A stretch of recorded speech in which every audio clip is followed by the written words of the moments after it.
Hey, what's up everyone? As I mentioned in the past, I'm a huge fan of samurai hack and slash games.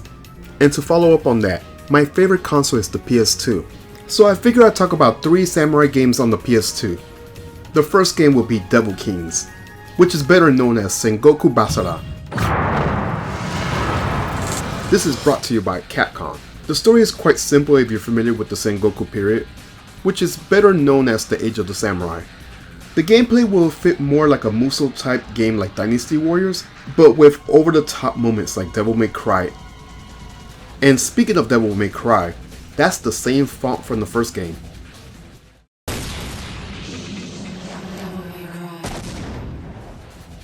So when you start the game, you pick a character, get introduced with an anime intro, and start a mission. Once you conquer the mission, you will level up and unlock abilities. All is mine, mine forever.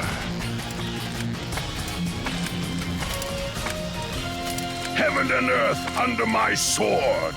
You also have a choice to choose who you want to encounter next. As far as the characters, you play as different Sengoku historic figures.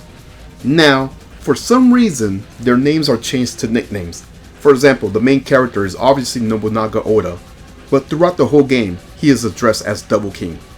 And that goes for everyone in this game. There's a nickname for everyone. This is a fun hack and slash game. I say check it out. My lord!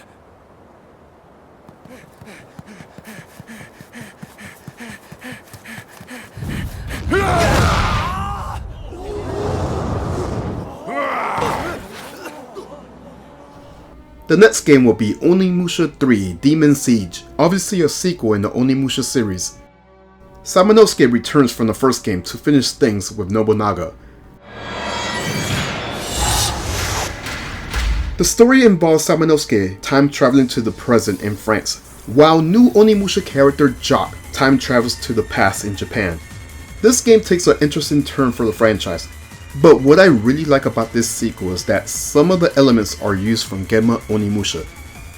Things like charging your attacks, the soul tug of war, the killer dolls, the possessed samurai armor, and so on. I think that's a cool nod to Genma Onimusha. This game will have a lot of puzzles, and not only that, but time traveling puzzles. Samanosuke and Jock could do things to help each other out in each time that they're in. You also have a helper to transfer items from Jock to Samanosuke and vice versa. This is Ako, and she's quite useful. She'll pick up items from out of reach areas for Samanosuke and Jock. Not only that, but in the game, you get rewarded with these vests for Ako. Each color vest has a different benefit, so it's definitely worth getting all these vests. That's all in a nutshell I have to say about this game. Onimusha 3 is a great sequel and definitely worth checking out. The last game will be Genji, Dawn of Samurai. This is developed by Game Republic and published by Sony. This game will be a loose adaptation of the tales of Heike, which is a depiction of the late 12th century wars between clans. In this game you play as 2 different characters, Yoshitsune and Benkei. Each character will have an advantage from the other. For example, Yoshitsune is faster and able to reach higher grounds. However, Benkei can smash through walls and doors. He is quite the powerhouse. In a way, this game will be similar to Onimusha. And what I mean by that is that when you defeat an enemy, they leave traces of essence to collect.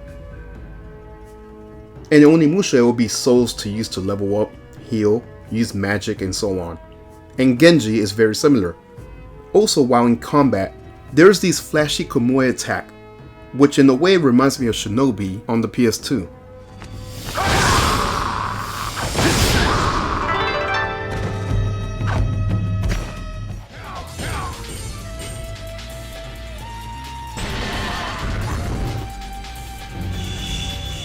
I also will compare this game a bit like Dynasty Warrior, but not really the hack and slash Musou element, but more of the choose your route and plan similarities.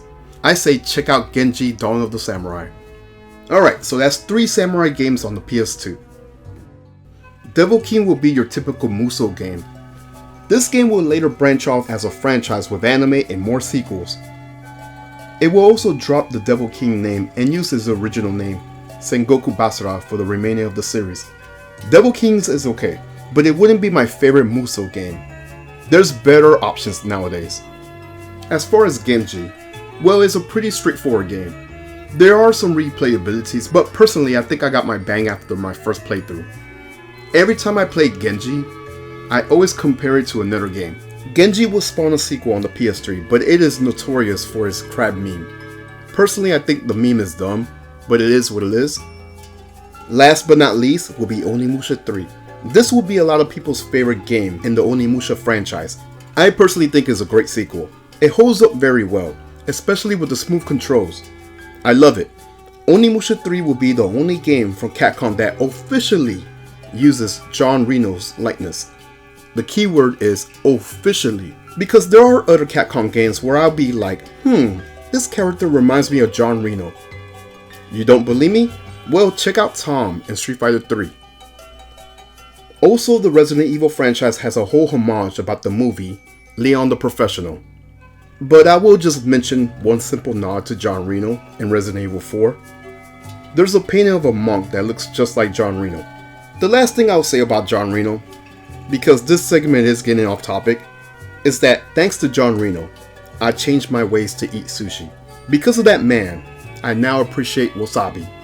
You know that spicy green condiment? Well, ever since I saw this movie called Wasabi, I just pondered to myself and dab a little bit of wasabi on my sushi. Anyways, back to Onimusha 3. This is a great sequel. It has high replayability and it also has a true ending if you unlock all the vests, specifically the black vest for Akko. The ending is nothing major, but it will explain things better about certain characters in Onimusha Dawn of Dreams. Alright everyone, that's all I have for this video. I hope you enjoyed the content. I am out. Peace.